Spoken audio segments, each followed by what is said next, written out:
My name is Jennifer Bailey, and at 38, I thought I had the perfect life. 15 years married to Scott, a successful marketing executive, two amazing children, Emma, my brilliant 12-year-old, and sweet 8-year-old Tyler, and our beautiful suburban Boston home.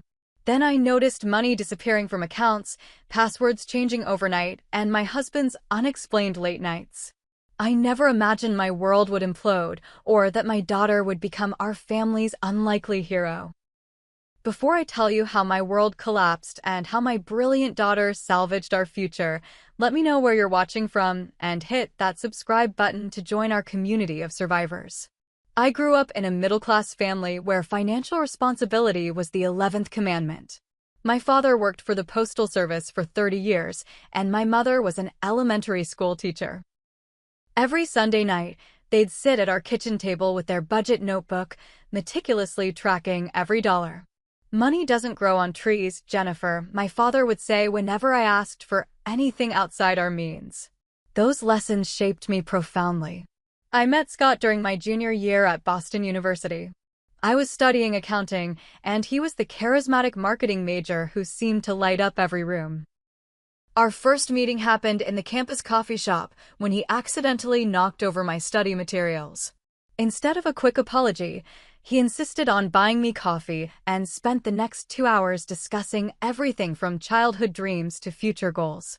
I was captivated by his ambition, his easy confidence, and the way he could spin a 5-year plan that made anything seem possible. We married 2 years after graduation, both landing entry-level positions at respectable firms. Our early years were a beautiful struggle, scraping together the down payment for our first tiny condo, budgeting for date nights once a month, and dreaming about our future children. When I discovered I was pregnant with Emma, Scott celebrated by opening a college savings account with our tax return money. "Our kid's going to Harvard," he declared proudly, setting up automatic monthly transfers from our checking account. Emma surprised us from the beginning. She spoke in full sentences before she was 2, could read fluently by age 4, and was solving algebraic equations by 3rd grade. Her teachers regularly called us in for conferences, not because of problems, but to discuss enrichment opportunities for her extraordinary aptitude. I still remember the pride in Scott's eyes during Emma's first spelling bee victory. He framed her certificate and hung it in his office. Tyler came along 4 years after Emma. Our creative, sensitive little boy with his father's dimples and my auburn hair. While Emma blazed through academic achievements, Tyler struggled with recurring ear infections and mild asthma that required regular medical attention. Scott never complained about the medical bills, saying, "That's why we work hard, Jen, to take care of our family." As the years passed, our careers advanced. I became a senior accountant at a mid-sized firm specializing in small business finance, while Scott climbed the corporate ladder at MarketEdge Consulting. With each promotion came longer hours and more business trips, but also financial security. We upgraded to a 4-bedroom colonial in a good school district, took annual family vacations, and most importantly to me, continued building our children's college funds religiously. "This is non-negotiable," I insisted whenever budget discussions arose. "Their education is our legacy." Scott always agreed, often checking the accounts to celebrate how they were growing. Our family traditions cemented our bond. Sunday pancake breakfasts where Scott would create Mickey Mouse shapes that made Tyler giggle, summer camping trips to New Hampshire where Emma would identify constellations for us, and holiday cookie baking marathons that left our kitchen looking like a flour bomb had exploded. In photos from those years, we look like the perfect American family, smiling, connected, secure. Everything shifted subtly when my mother was diagnosed with aggressive breast cancer 2 years ago. As an only child, I became her primary caregiver, spending evenings at her treatments and weekends helping her through the worst of the side effects. Scott initially stepped up, handling more parenting duties and household responsibilities, but gradually grew resentful of my divided attention. "I feel like I'm single parenting here," he complained 6 months into my mother's treatment. "MarketEdge is considering me for regional director, but I can't stay late for strategic planning when I'm always rushing home." I tried to balance everything: work, children, my dying mother, and my increasingly distant husband. When Mom finally entered remission, I hoped things would return to normal, but Scott had changed. He became secretive with his phone, irritable when questioned about his schedule, and developed expensive new tastes. Designer watches, custom-tailored suits, and a sudden interest in fine wines that strained our budget. "It's part of executive culture," he explained when I questioned a $300 wine club membership. "Appearances matter at this level." I trusted him. That was my first mistake. January is always busy for accountants. This past January, while preparing our tax documents, I noticed inconsistencies in our finances that sent a chill down my spine. Credit card statements showed charges at restaurants I'd never heard of: $200 at Maison Bleu on a Wednesday, when Scott claimed to be at a company dinner. His company had no record of such an event. $175 at the Harborview Hotel bar on a night he told me he was working late, and recurring charges at a high-end florist. "These work expenses seem unusual," I mentioned casually one evening, sliding the statement across the kitchen counter while Scott scrolled through his phone. He barely glanced up. "Client meetings. Marketing is relationship-based, Jen. You know that. At the Harborview? That's across town from your office." His expression hardened slightly. "The client chose the location. What's with the third degree?" I backed off, but the knot in my stomach tightened. 2 weeks later, Scott announced he needed to attend a weekend conference in New York. He packed carefully. His newest suit, expensive cologne I didn't remember buying him, and, oddly, swim trunks in February. "Is there a pool at the conference center?" I asked. "Hotel has a spa. Thought I might unwind after sessions." His answers came too quickly, too rehearsed. After he left, I called his colleague Michael under the pretense of sending important documents Scott had forgotten. "What conference?" Michael asked, confusion evident in his voice. "There's nothing on the calendar this weekend." That night, Emma found me crying at the kitchen table after Tyler went to bed. "Mom? What's wrong?" My 12-year-old sat beside me, her intelligent eyes full of concern. I wiped my tears quickly. "Just adult stuff, sweetie. Nothing for you to worry about." Emma twisted a strand of her dark hair, something she did when thinking deeply. "Is it about Dad's secret phone calls?" My heart stopped. "What phone calls?" "The ones he makes in the garage late at night. I get up sometimes to get water, and I've heard him. He laughs differently than he does with us. Children notice everything." I should have known that my perceptive daughter would pick up on the changes long before I acknowledged them. The next day, while cleaning our home office, I found a receipt for a diamond bracelet tucked into Scott's desk drawer. $3, $200 from a jewelry store downtown, purchased just before Christmas. I'd received bath products and a kitchen gadget for Christmas. That night, I confronted him directly. "Who did you buy the diamond bracelet for, Scott?" He looked startled, then composed himself with alarming speed. "It was supposed to be a surprise for your birthday next month." "Thanks for ruining it." He stormed out, slamming the door. I wanted to believe him. I nearly did. But my birthday is in October, not March. Sleep became elusive. I'd lie awake analyzing every conversation, every unexplained absence, every financial discrepancy. My work performance suffered as I made uncharacteristic errors on client accounts. My supervisor noticed, suggesting I take some personal days to sort out whatever's distracting you. Meanwhile, Scott implemented new financial arrangements. He removed me as an authorized user from 2 credit cards, claiming the company needed them exclusively for client entertainment. He suggested separating some of our accounts for tax efficiency purposes. A phrase that made no sense to me as an accountant, but sounded legitimate enough that I questioned my own expertise. "I think Scott's having an affair," I finally admitted to my best friend Lisa over coffee. Speaking the words aloud made me feel simultaneously liberated and humiliated. Lisa squeezed my hand. "Have you considered hiring someone to find out for sure?" My cousin used a private investigator during her divorce. It wasn't cheap, but it gave her certainty. "I can't afford that right now," I admitted. "Scott's controlling more of our finances lately." I'd have to explain the withdrawal. Then you need to do your own investigating, Lisa said firmly. Because this uncertainty is destroying you. She was right. I was losing weight, losing sleep, losing confidence. That evening, I made a decision to uncover the truth, whatever it might be. I just never expected my daughter would be the one to help me find it. March arrived with unseasonably cold rain and the quarterly statements for our children's college funds. For 15 minutes, I stared at the numbers, unable to comprehend what I was seeing. Emma's account, which should have contained nearly $90,000 accumulated since her birth, showed a balance of just over $15,000.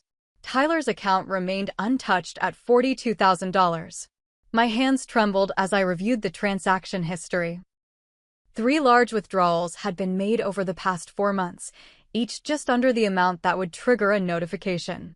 When Scott returned from work, I confronted him immediately, statements in hand. What happened to Emma's college fund? I demanded, my voice shaking. Scott glanced at the papers, his expression shifting from surprise to practiced concern.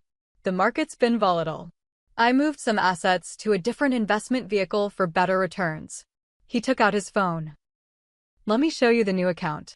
After several minutes of searching through his phone and making calls that went unanswered, he promised to straighten it out with the financial advisor the next day. I pretended to accept his explanation while fury and fear battled within me. That night, after Scott fell asleep, I tried accessing his email on our shared laptop, but the password had been changed. In frustration, I slammed the laptop shut. Mom? Emma stood in the doorway of the home office, clutching her calculus textbook. I can help you get in. What? No, sweetie. You're trying to find out where my college money went, aren't you? Her voice held no accusation, only a matter-of-factness that broke my heart. I can recover Dad's passwords. I learned about digital security and coding club. I should have sent her back to bed, shielded her from adult problems. Instead, desperation won. How would you do that? Emma explained about password recovery techniques and how many people use variations of the same password across accounts. Within 20 minutes, she had accessed Scott's personal email using clues from his social media accounts and information she knew about him. Try Natalie Rome 2023, she suggested after several attempts. The account opened, revealing thousands of emails, including a folder labeled Personal that contained hundreds of exchanges with someone named Natalie Carter. I'll go to bed now, Emma said quietly, understanding that what came next wasn't for her eyes. She hugged me tightly before leaving. Remember, Mom, whatever it is, we'll figure it out together. Alone with Scott's email, I discovered the devastating truth of my marriage. Scott and Natalie had been involved for over a year. She was a client who became much more. The emails detailed weekend getaways, including the fake New York conference. Plans for their future, and most sickening of all, discussions about finances. Used E's college dollar for condo down payment. Will replace before Jay notices. My daughter's educational future, sacrificed for a down payment on a love nest for his mistress. I read email after email, each one worse than the last. Scott complained about me to her, how I was always tired, too focused on the children, not understanding of his needs. Natalie responded with sympathy and suggestions for how he could divert more funds for their life together. By dawn, I had read enough to understand the full scope of the betrayal. Scott had systematically drained our resources to establish a parallel life with Natalie. The condo, purchased 3 months ago in a downtown high-rise, was just the beginning. He had opened separate accounts, created a timeline for leaving after the holidays, and even researched ways to minimize child support obligations. When Emma found me still at the computer the next morning, my eyes swollen from crying, she didn't ask questions. She simply sat beside me and leaned her head against my shoulder. I failed you, I whispered, gesturing to the evidence of her stolen college fund. No, Mom, she replied with conviction beyond her years. He failed us. But we're smart enough to fix this. In that moment, my brilliant, compassionate daughter became my partner in navigating the nightmare ahead. I should have been her protector, but somehow, she had become mine. April brought tax season's peak and a new level of Scott's deception. I received a notification that a wire transfer had emptied our joint savings account, $27, for 100 gone without discussion or warning. When called at work, Scott claimed it was a temporary transfer to secure an investment opportunity that would benefit the whole family. He promised to explain everything that evening.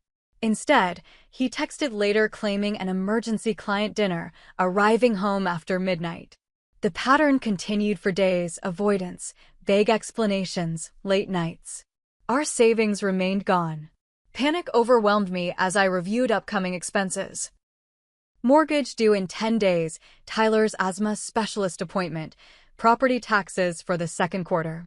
My individual account held enough for perhaps 2 months of basic expenses if I was extremely careful.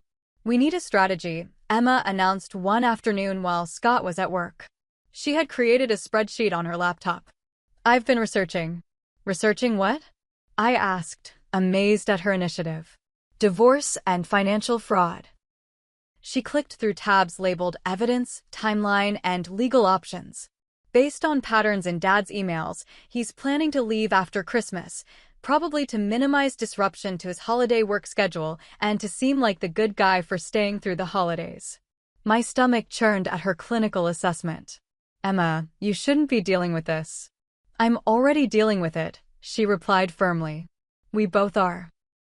And logically, we need documentation of everything before he realizes we know." Emma had outlined every suspicious transaction, cataloged the emails chronologically, and even noted patterns in Scott's behavior that correlated with his communications with Natalie. Her organizational skills, applied to our family crisis, were both impressive and heartbreaking. The next day, I discovered something even worse while searching for insurance documents. Hidden in Scott's nightstand was a consultation summary from a family attorney detailing strategies for seeking primary custody to minimize financial obligations and leverage for a more favorable asset division. He planned to claim my recent emotional instability and workaholism made me an unfit primary parent. The man I had loved for 15 years was not just leaving me, he was planning to take my children and devastate me financially in the process. With Emma's encouragement, I made an appointment with a divorce attorney, Barbara Winters, bringing Emma's meticulously organized evidence. Barbara's eyes widened as she reviewed the materials. "Your daughter compiled all this?" she asked incredulously. "She's exceptional," I replied, managing a small flicker of pride amid the chaos. "You have enough here to establish a pattern of financial infidelity," Barbara explained. "However, Scott has clearly been planning this for some time and has likely hidden assets we don't yet know about. People this calculating often have contingency plans." She advised me to gather more concrete evidence before filing bank statements, property records, investment accounts, anything to create a complete financial picture before Scott could obscure it further. Meanwhile, home life deteriorated rapidly. Scott became openly hostile when questioned about money, gaslighting me about agreed-upon expenses. We never discussed Tyler's summer camp deposit. He snapped when I mentioned the approaching deadline. "You make these decisions unilaterally and expect me to pay." We had, in fact, discussed it months ago, even marking it on the family calendar. Emma witnessed his denial, her expression hardening as she observed his manipulation tactics firsthand. Later that night, she approached me in the laundry room, speaking quietly. "Dad's deleted a bunch of emails, but I set up a forward on his account before he changed the password again. Everything new is going to a secure address I created."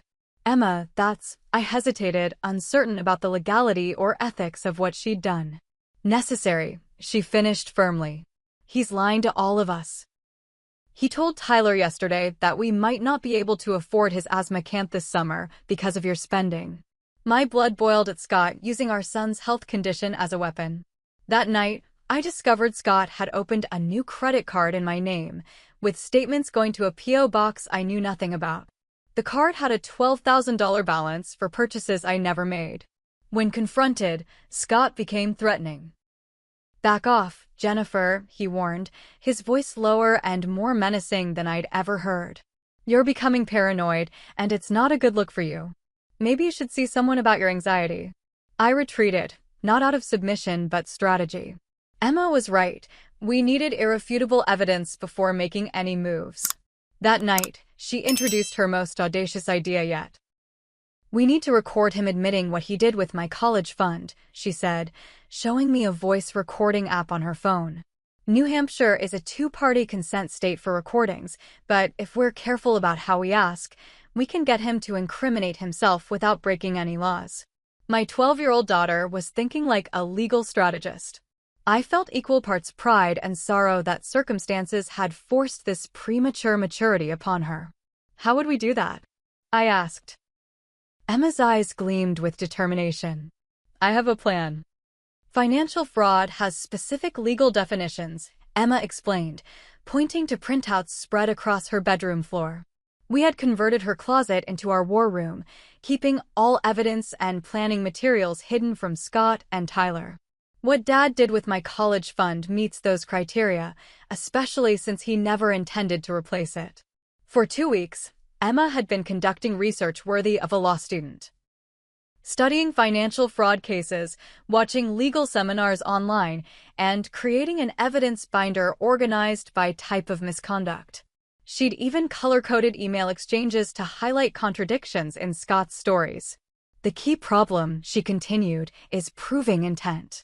Dad can claim he was just moving investments around or that he planned to replace everything.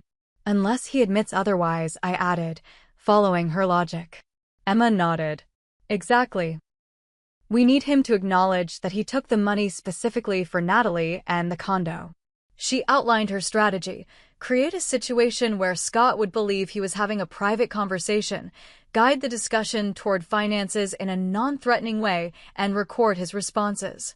The trick was doing this without direct questions that would make him suspicious. "Won't he be careful what he says around us now?" I asked. "That's where my fake banking alert comes in," Emma replied, opening her laptop to show me a mock-up of our bank's notification system she'd created. "I can send this to his phone during dinner, making him think there's a fraud alert on the accounts. When he checks it privately, he'll see a transaction from his secret account to our joint account, a transfer that never actually happened." Her technical skills astounded me. "How is that possible?" "HTML and some basic design skills," she shrugged. "The link will go to a clone page I created that looks exactly like his banking portal. He'll think his separate account has been discovered by the bank's fraud system and linked to our family accounts. Won't he just call the bank?" "Not immediately. First, he'll panic and probably confront you, thinking you found his accounts and transferred money back to the college fund. That's when we'll have the recorder ready." The plan was sophisticated and risky. If Scott discovered our scheme, it could worsen our legal position and further damage our family. But the alternative, allowing him to escape accountability for stealing Emma's future, was unacceptable. "There's something else we need," Emma said hesitantly. "We need to get Tyler out of the house during this conversation. It could get ugly." She was right. Our sensitive 8-year-old shouldn't witness the confrontation. I arranged for him to visit my mother for dinner on the night of our planned operation. The evening arrived with thunderstorms that matched my internal turmoil. I prepared Scott's favorite meal, steak with roasted potatoes, and opened the bottle of expensive wine he'd been saving. Emma set the table with unusual formality, placing Scott's chair directly facing the kitchen island where her phone lay charging, its recording app active but hidden under a placemat. "What's the occasion?" Scott asked suspiciously when he arrived home to find candles lit and his favorite foods prepared. "Can I make a nice dinner?" I replied, forcing a smile. "You've been working so hard lately." His posture relaxed slightly, though wariness remained in his eyes. We ate with strained conversation about work and weather, waiting for the precise moment in Emma's carefully orchestrated plan. At 7:45 p.m. exactly, Emma excused herself to get water. While at the refrigerator, she triggered the fake alert to Scott's phone from her hidden tablet. His phone buzzed. Scott glanced at it, then did a double-take, his face draining of color. "I need to take this," he muttered, stepping into the hallway. Emma and I exchanged glances as we heard his footsteps pace rapidly. 3 minutes later, he returned, face flushed with anger. "Jennifer, what the hell did you do?" he demanded, waving his phone. "How did you find that account?" I feigned confusion. "What account?" "Don't play innocent." Somehow $75,000 was transferred from my personal account back into Emma's college fund. The bank flagged it as suspicious activity. Emma widened her eyes in perfect theatrical surprise. "You found my college money, Mom? That's great." Scott froze, suddenly aware of Emma's presence and his inadvertent admission. "What do you mean, found it?" he backtracked. "The money was always there, just in different investments." "No, it wasn't," Emma replied calmly. "It was in a down payment for Natalie's condo. The one on Riverside Drive." The blood drained from Scott's face as he realized his daughter knew everything. His gaze darted between us, calculating his next move. "I can explain," he began, his voice taking on the smooth, persuasive tone he used with clients. "Sometimes adults need to make complicated financial decisions. Did you steal my college fund for your girlfriend?" Emma interrupted, her directness slicing through his attempt at manipulation. The question hung in the air like the moment before lightning strikes. Scott's expression darkened. "This is ridiculous. I'm not discussing this with a child," he snapped. "You already admitted it," I interjected. "The money was in your personal account a minute ago. The one you never told me about. The one you used for the condo down payment." Scott's composure cracked. "Fine. Yes, I moved some money around. It was temporary. I have investment opportunities that would have doubled Emma's college fund by next year. Like the condo for you and Natalie." Emma pressed. "The one you've been furnishing with the credit card you opened in Mom's name?" Scott slammed his hand on the table. "You've been spying on me? Going through my private communications?" "You stole my future," Emma replied, her voice trembling slightly but her gaze unwavering. "You took money, Mom, and you promised was for my education and used it to cheat on our family." Something in Scott broke. Perhaps it was hearing his actions characterized so accurately by his child, or perhaps he simply tired of the deception. "You don't understand the pressure I've been under," he said, his voice dropping. "Your mother checked out of our marriage when your grandmother got sick. I needed someone who appreciated me, who understood my ambitions." "So you stole from your daughter?" I asked quietly. "It wasn't stealing. I was going to replace it. Natalie and I have a business venture plan that would have made enough to repay everything and more." "What business venture?" Emma asked. Scott hesitated, then sighed. "We're opening a boutique marketing consultancy. The condo will double as our office until we get established. Using my college fund as startup capital," Emma concluded. "Without asking. Without even telling Mom." "I'm the financial head of this household," Scott retorted, his entitlement resurfacing. "I make the decisions about investments." "Not anymore," I said, reaching under the placemat to stop the recording. "Not in this family." Scott's eyes widened as he realized what we'd done. "You recorded this? That's illegal." "Actually," Emma interjected, "we didn't ask any direct questions that would make this an illegal interrogation. You volunteered all the information about the money and Natalie." I researched New Hampshire recording laws very carefully. For the first time, Scott seemed to truly see his daughter, not as his child, but as a formidable opponent who had outmaneuvered him. The recognition in his eyes shifted from anger to something like fear. "We'll be filing for divorce," I stated calmly. "And we'll be requesting full financial restitution for Emma's college fund, plus damages." Scott's response was a desperate attempt at regaining control. "No judge will take the word of a child and some amateur recording over mine. I have connections, Jennifer. I have resources you don't even know about." Emma smiled slightly. "We have evidence of wire transfers, email exchanges with timestamps, credit card statements, and property records. We have documentation of every lie you've told for the past year." She pulled out a USB drive from her pocket. "And now we have your confession." In that moment, my 12-year-old daughter stood taller than her father ever had. The morning after our recorded dinner confrontation, Scott tried a different approach: charm and reconciliation. "Jenny, we can work through this," he pleaded over breakfast, using the nickname from our dating years. "Couples go through rough patches. We can get counseling. Emma, preparing her lunch at the counter, snorted audibly. This isn't a rough patch, Scott, I replied. This is systematic financial abuse and infidelity. His expression hardened. You'll regret this. I've been the primary breadwinner for years. No judge will grant you what you're asking. Actually, I countered, sliding a folder across the table. Barbara Winters disagrees. The divorce papers inside represented my first act of true independence in years. Scott's face contorted with rage as he scanned the documents outlining my requests. Full custody, child support, alimony, and complete restoration of the children's college funds with interest.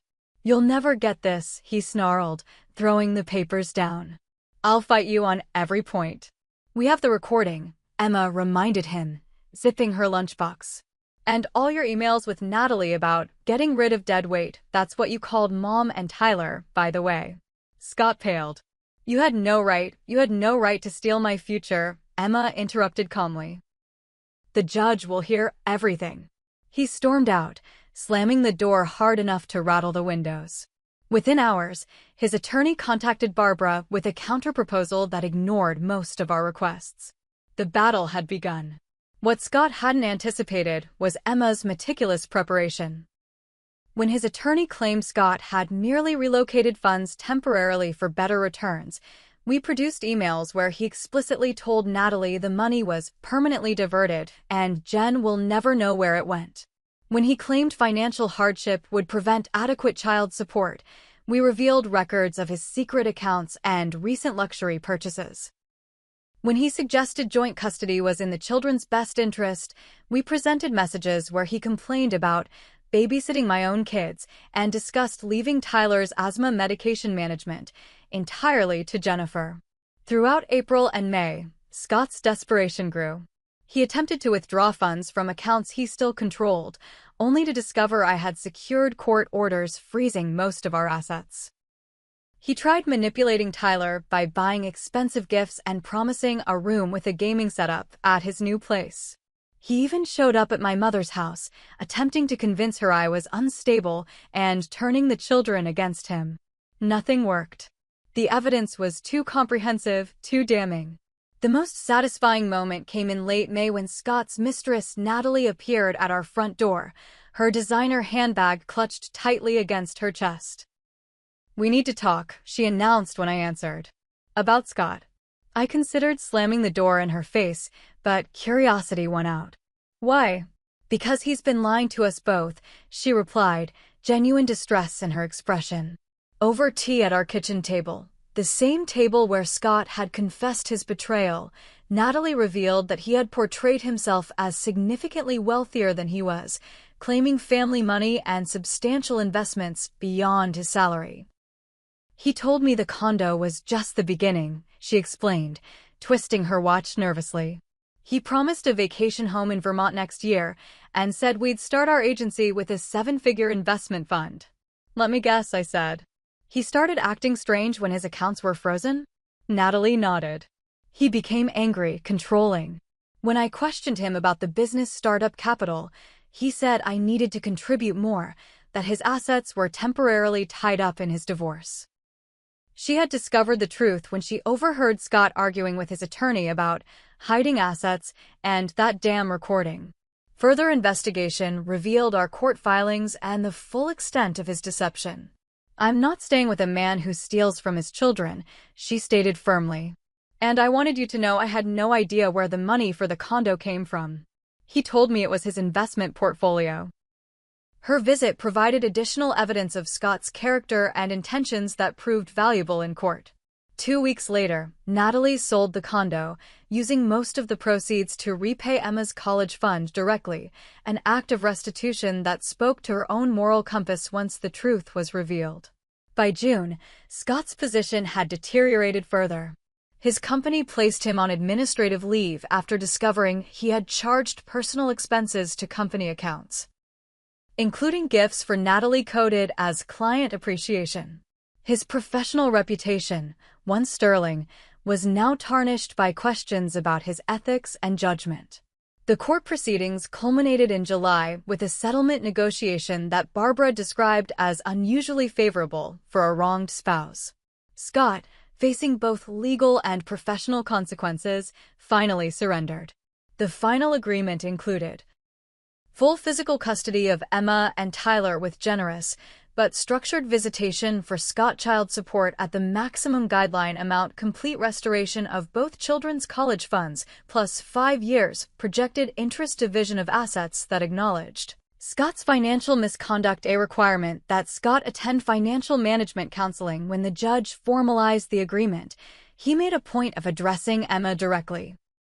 "Young lady, your organization and attention to detail have been remarkable. While I wish you hadn't needed to develop these skills under such circumstances, you have quite a future ahead of you, perhaps in law." Emma smiled slightly. "I'm considering financial forensics, Your Honor." The courtroom chuckled, but I saw the genuine respect in the judge's eyes. My daughter's brilliance had not only saved her own future, but had been recognized by the legal system she had navigated so adeptly. As we left the courthouse, Scott attempted one final conversation. "This isn't how I wanted things to end," he said quietly, his usual confidence deflated. "You chose how things would end," Emma replied before I could respond. "Every time you lied. Every time you stole. Every time you chose her over us." Scott had no answer for his daughter's truth. He walked away, shoulders slumped, toward a future far different from the one he had planned with Natalie. A future built on stolen dreams and broken trust. Meanwhile, Emma, Tyler, and I walked toward our car hand in hand, toward a future we would rebuild together, stronger, wiser, and entirely our own. 6 months after the divorce was finalized, our family rhythm had transformed. The first weeks had been the hardest, explaining to Tyler why Daddy lived in an apartment now, adjusting to a single income, and navigating the emotional aftermath of betrayal. But gradually, like seedlings after a forest fire, new growth emerged from the devastation. I converted Scott's home office into a craft room for Tyler, whose artistic talents flourished once the household tension dissipated. His asthma attacks, previously triggered by stress as much as allergens, became less frequent. His pediatrician noted the improvement during his fall checkup. "Sometimes removing environmental stressors is as effective as medication," she remarked, not knowing how literal that statement was in our case. Emma maintained her academic excellence, but channeled her organizational skills in new directions. She joined the school's debate team and started a lunchtime financial literacy club for middle schoolers. Her experience had given her a mission, ensuring other young people understood money management before adulthood blindsided them with its complexities. For me, the transformation was both professional and personal. After years of handling other people's finances while neglecting my own agency, I found my accounting expertise had real-world value beyond a steady paycheck. With Barbara's encouragement, I started a small consulting practice specializing in financial recovery for divorced women. "You understand the emotional side of financial betrayal," Barbara noted, referring several clients my way. "That makes your technical knowledge twice as valuable." By December, I had 6 regular clients and was considering reducing my hours at the accounting firm to expand my practice. The work was deeply satisfying. Helping women unravel financial gaslighting, establish independent credit, and create sustainable budgets for their new lives. Scott's relationship with the children evolved unevenly. Tyler initially looked forward to weekend visits, attracted by his father's newfound determination to be the fun parent. But children sense authenticity, and Scott's performance of interested fatherhood often fell flat. When Tyler developed a passion for watercolor painting, Scott's dismissive "that's nice, buddy, wanna play video games instead," revealed his unchanged priorities. Emma maintained polite but distant communication with her father. She attended the required visitations, but brought homework and remained emotionally guarded. Scott seemed unsure how to connect with this new version of his daughter who had seen through his manipulations so completely. "He keeps trying to buy me tech gadgets," she confided one evening. "As if that would make me forget what happened." "How do you feel about him now?" I asked carefully. Emma considered the question seriously. I don't hate him. That would take too much energy. But I don't trust him, and I'm not sure I ever will again. Her maturity both impressed and concerned me. No 12-year-old should have to develop such emotional discernment so young. We established new family traditions to replace those tainted by Scott's betrayal. Sunday pancakes became Saturday morning hikes in the state park. Holiday celebrations shifted to emphasize experiences over presents. We started a family book club, reading everything from fantasy adventures to biographies of resilient historical figures. The most unexpected development came in February when Scott requested a meeting without the children present.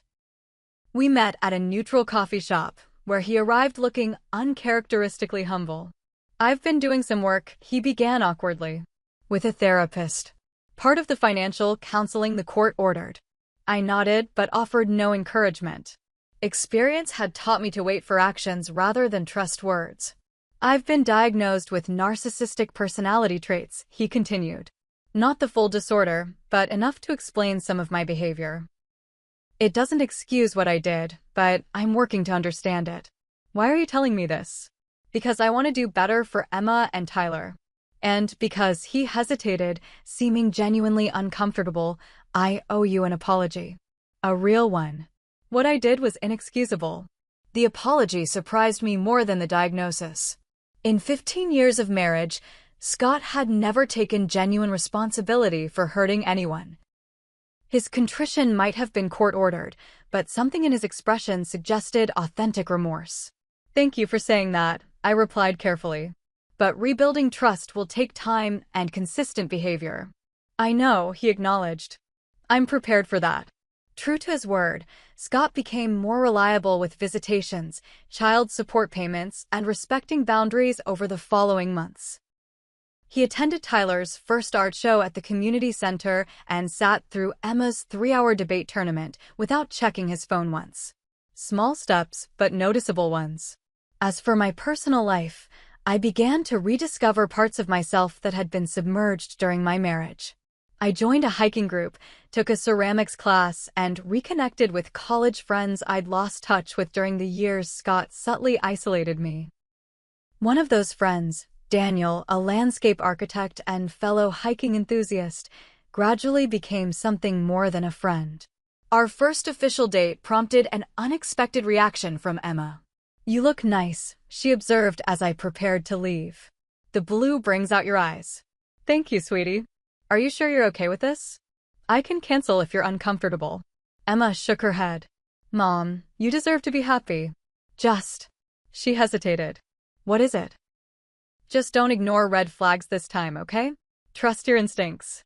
I hugged her tightly, this child who had somehow become wise beyond her years. "I promise." "And Emma? Thank you for saving us when I couldn't see what was happening." She shrugged with the self-consciousness of early adolescence. We saved each other. That evening, as Daniel and I enjoyed dinner at a modest local restaurant, nothing fancy, just authentic food and conversation, I found myself laughing genuinely for the first time in years. Not because Daniel was particularly hilarious, but because I felt unburdened, authentic, free to be myself without calculation or fear. The journey from betrayal to rebuilding had changed me fundamentally. I'd learned to value financial independence above luxury, to trust my instincts above smooth explanations, and most importantly, to see my children as individuals with their own wisdom and strength, not just dependents requiring protection. Emma, my brilliant justice seeker, continued channeling her experiences into advocacy, recently proposing a school assembly about financial literacy for teenagers. Tyler, my sensitive artist, created a series of paintings he titled Our New Family, featuring bright colors and uplifted faces. My mother's health remained stable, her remission a reminder that some battles can be decisively won. The final piece of our healing came unexpectedly through Scott's parents, who had remained distant during the divorce proceedings. They arranged to visit the children, expressing shame over their son's behavior and a desire to maintain their grandparental relationship. Their acknowledgement of the harm done, without excuses or minimization, provided closure that court proceedings never could. Life after betrayal isn't perfect. We still have moments of anger, echoes of hurt that resurface without warning. Tyler sometimes asks why his friends' families look different from ours. Emma occasionally displays a cynicism beyond her years. I still find myself double-checking bank statements and investment reports with unnecessary frequency. But we're building something genuine from the ruins of what proved false. Our new life has a foundation of honest communication, mutual respect, and the unshakable knowledge that we can survive crisis together. Some nights, sitting on our porch swing watching the children play in the yard, I realized that losing what I thought I needed led me directly to what I truly deserved: authenticity, peace, and the quiet pride of modeling resilience for my children. As for Scott's stolen funds and his attempt to derail our future, Emma's college account now exceeds its projected balance, thanks to Natalie's restitution and careful reinvestment. The money matters, of course. Education creates opportunities. But the lessons learned through its temporary loss have proven equally valuable. Emma understands financial management better than most adults. Tyler knows that speaking truth brings healing, not punishment. And I've learned that recovery isn't just possible, it's inevitable when you face reality with courage and the right support. Have you ever discovered betrayal from someone you trusted completely? How did you rebuild afterward? I'd love to hear your stories of resilience in the comments below. And if you found value in our journey, please like this video and subscribe to hear more stories of women who transformed crisis into opportunity. Remember, sometimes the most painful chapters of our lives become the foundation for our greatest strength. Thank you for witnessing our story, and I wish you the wisdom to recognize red flags, the courage to act on them, and the support you deserve when rebuilding your life.